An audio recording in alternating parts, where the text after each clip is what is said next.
asked me to do the brain maps on some people that were having the bars done. And it's like, okay, that's good. You know, I'm open. I'm always pushing the envelope. I'm on the front of the curve that's on the front of the curve. We have to look back to see where the cutting edge is. All I can tell you is when I saw the results, my jaw dropped.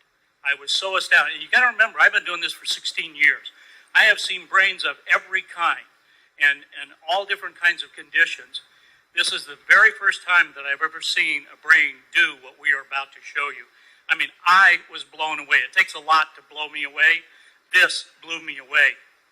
So why don't you tell them? Okay, so we didn't mention yesterday that one of the things we do is called bars, and it's 32 points on the head that are designed basically to delete file on your computer bank so that you can create a change in any way you want.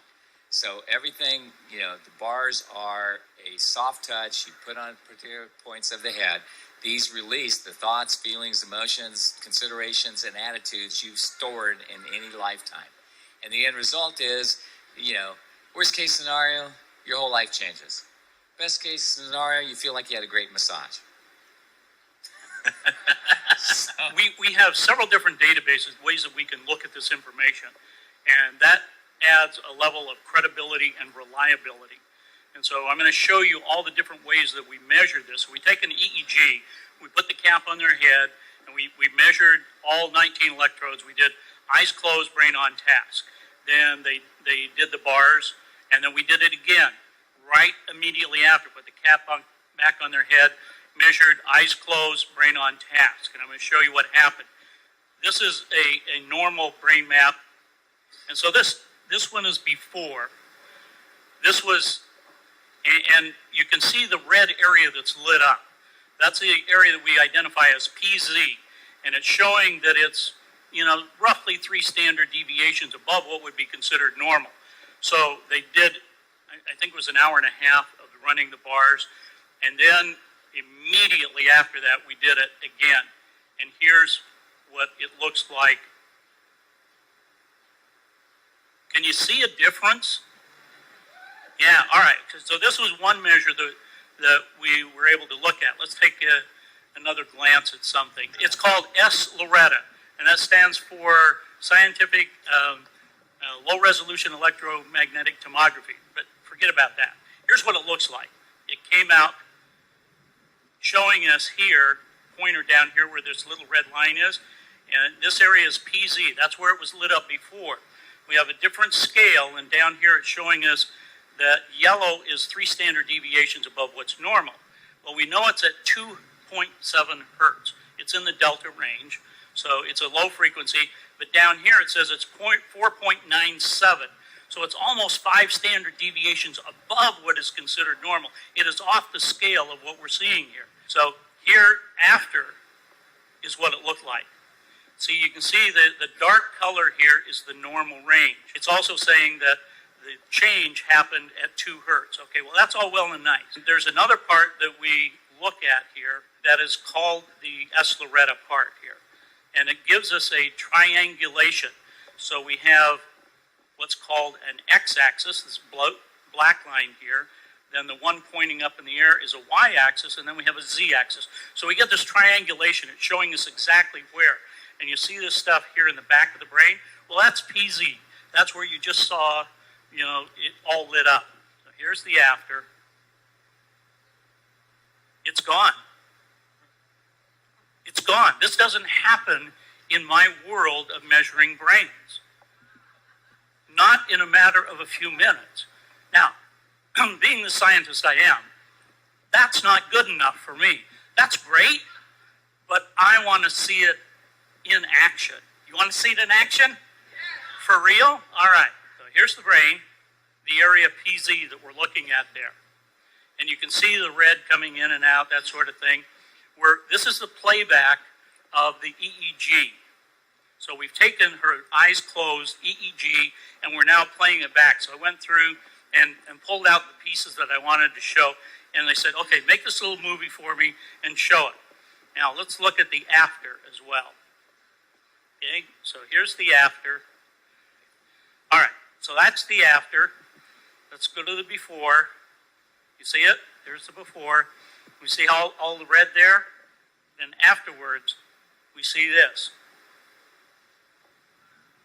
All right. Is blue good? Now, being the scientist that I am, What does the red mean, Jeff? the red means it's 4 standard deviations above what's considered normal. It's just very, very active. Okay, it means activity. Okay, got it. Right. Thank you. So we could get into what kind of activity. It's just very, very active, and it's dealing with focus, concentration, and attention. Okay? So this means the brain's doing this. Okay, that's a scientific term. Okay. Thank you. I like that All right. one. I like that term. All right. So being the scientist I am, that's not good enough for me. I want to see the whole picture. Okay? You can see the little heads up here, and this one right here in delta. We're going to watch that as it plays through the sequence of events here. Additional things that are down here that we're looking at are coherence. Coherence is how the brain processes information. Okay, thank you. So there is a hypocoherence and a hypercoherence. The blue here indicates that we have a hypocoherence. So what we're seeing happen is the brain is just doing its normal thing. So the phase and the coherence is what allows that higher level of consciousness.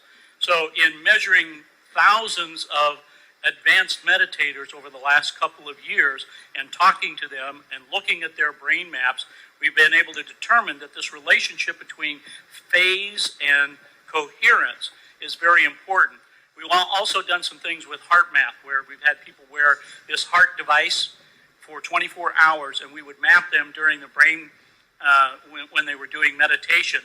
And they would be meditating for 2 hours at a time in a room like this. So we would have 450 people, and we're measuring some of these people and look at the relationship. And when people had these profound experiences, when they were able to have kundalini energy, and we've mapped these things, we have validation of them, that the phase and the coherence become very important, and we would see an alignment of the phase and the coherence in what I just showed you, and the heart coherence. So when there is complete heart coherence and brain coherence, then people start to have these magical experiences and start to have energy lining up. And this is about, so when you talk about aligning the energy in the chakras and coalescing that energy, this is what we've been looking at. And so what I'm seeing in this bars situation is not only a complete physical alignment, but I'm talking about the alignment with the universe, because there's a part of the brain called the thalamus that regulates all of these frequencies. And the thalamus, at the top of the thalamus, is a thing called the thalamic gate. Now, at the thalamic gate, there are a set of what we call reticular cells. These reticular cells allow other cells to bind to them, and so there's axonal columnar cells that grow up out of the brain, and it comes out right here. And what do we call that? The crown chakra. That's the antenna. So when there is what we call oscillation, vibration from the field, and it's coming in through your crown chakra, going down to the thalamic gate, into your brain, and all of the frequencies are distributed there, then it becomes resonation. The cells in your body are resonating with that energy. So when you have a thought, where does it come from? It starts down in the subcortical regions of your brain. It goes up through the thalamic gate, comes out here, and interacts with the field. Okay, you still with me? Remember yesterday I was talking about 17 seconds? If you hold that energy and you're putting that energy out for 68 seconds, that is wave energy that's coming out, right? Once you hold that amount of time, the visualization that you just heard and that you just did, that kind of visualization, if you hold that for 68 seconds, it now has enough mass energy in the brain to affect particle energy. Okay? That's where the transition comes in.